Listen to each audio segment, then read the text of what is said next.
I grew up in a very small town in the middle of nowhere in Ohio.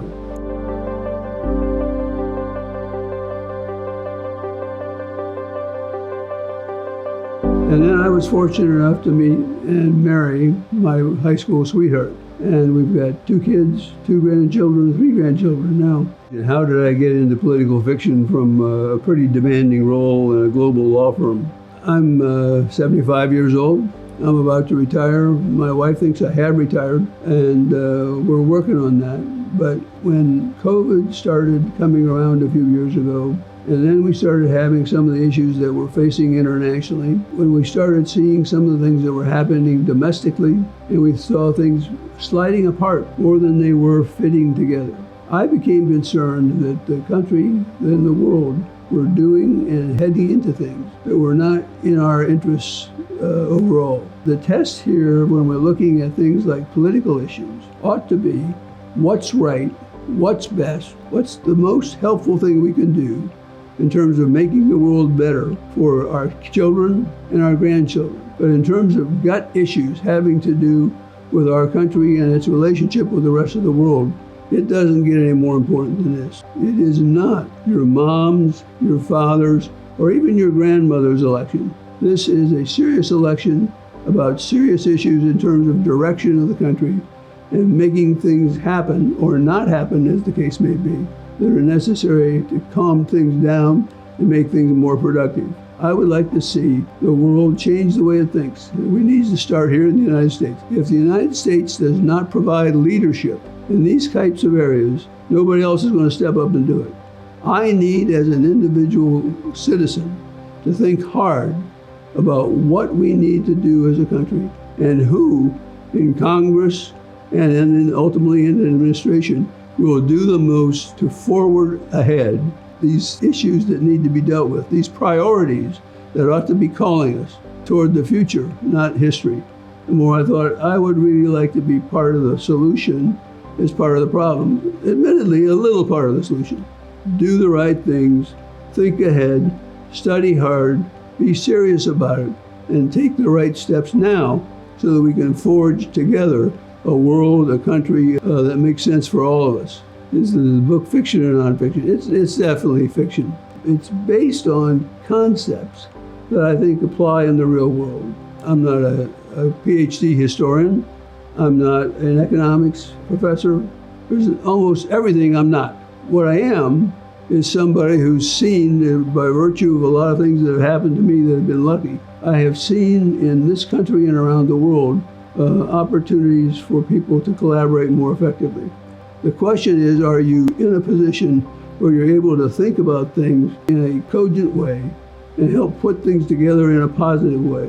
What I'm worried about is having people who are wanting to be solutions as opposed to be part of the problem. How does my work in the legal industry illustrate the themes in the book? One of the things that has been of the most value to me over the years has been the opportunity to interact with what I would characterize as really outstanding people. And people who can help you not only learn how to help clients, but to help clients go in the right direction. What kind of law did I study? Well, in law school, you study all kinds of things. You take a curriculum that's as broad as it is wide, and so you take a little bit of everything. And when I came out of law school, I thought I wanted to be a litigator. And I did that for the better part of 8 years. And so it's not so much what you learn in law school. What you learn in law school is how to pick up the screwdrivers and the wrenches of the practice of law. What you don't learn how in law school is how to use the wrenches and the screwdrivers and the vice grips in different ways, in different situations, to be most constructive. And what you want to be is constructive, thoughtful, forward-looking, and keeping in mind that you want a client to be happy about a transaction, in my case, over the long haul, rather than having a 15-minute party and then thinking, oh my God, what did I just do? That's not what we're in the business of doing. What would be an element that inspired portions of my book? That's a good question. Well, every day of the week, we're helping somebody somewhere finance something. Sometimes it's pretty ordinary, sometimes it's extraordinary. And what you want to be able to do is both varieties and do them in positive, helpful ways. My practice life was sliding down in terms of volume. My dad used to say, that's the way the mop flops. I would say no, there wasn't a collision, but there was a collision in terms of how I thought about myself and what I was supposed to be doing and what I wanted to do in terms of reacting to the nation states.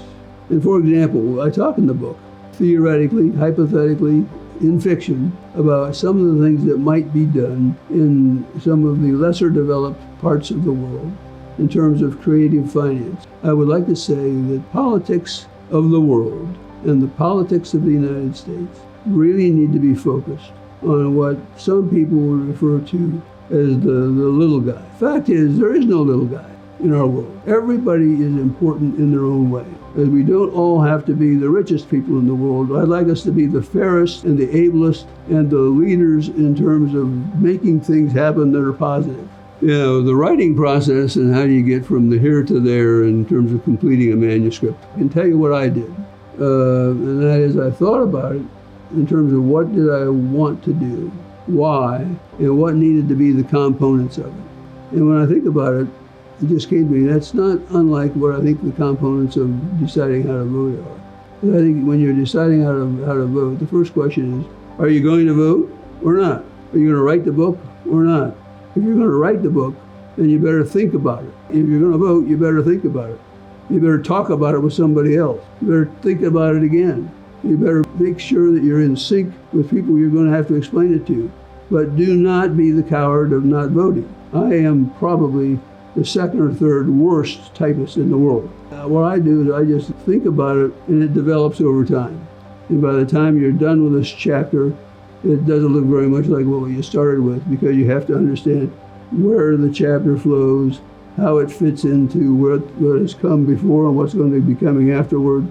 And so you have to think. Now, some people do a better job of that with outlines. You know, there are great journalists out there. Bob Woodward on up and down from there.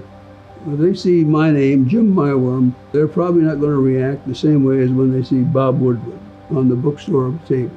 So when they say Jim Maiwurm, you want them to think, well, this guy has some interesting thoughts. He may be nuts, but it's still interesting, and I want to understand what he has to say or think. And so, but part of it is getting past the reputation issue. But more importantly is, I think you have to understand where you want the book to fit in the wide range of types of books. My book has a mission. I want people to vote more carefully. I want them to think about it not once, but twice or three times. I want them to think about how their friends are voting. I want them to steer people in the right direction.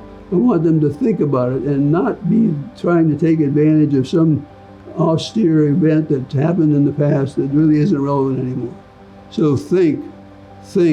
Remember, this isn't about you. It's not about me. It's not about anybody really who's beyond fifth grade right now. What we're worried about is our kids and our grandkids and the children and grandchildren of people in Great Britain, in Iran, in India, in Hungary, in China, in South Africa, and every other place you can think of that has trouble, which is almost every place. So let's be citizens of the world with a thought process that tends to make us think about that, but as well, things that affect us here internally. Let it be. Thank you. I'm Jim Maiwurm. I'm the author of a book, sort of a cross between fiction, history, political science, good feelings and bad feelings. The book is called Inheritance of Crises and Dysfunction. Now that's a name with an edge to it, but it's intended to have an edge because I want the edge to be that you will sit down with the book and read it. I want everybody to have in their mind that things are capable of being, to be blunt about it, screwed up.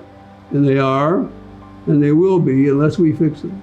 And the book is not a how-to book about how to unscrew up the world, but it is a how-to book in terms of things that you can think about and do as individuals. And what we want to do is think, talk, and act. Now,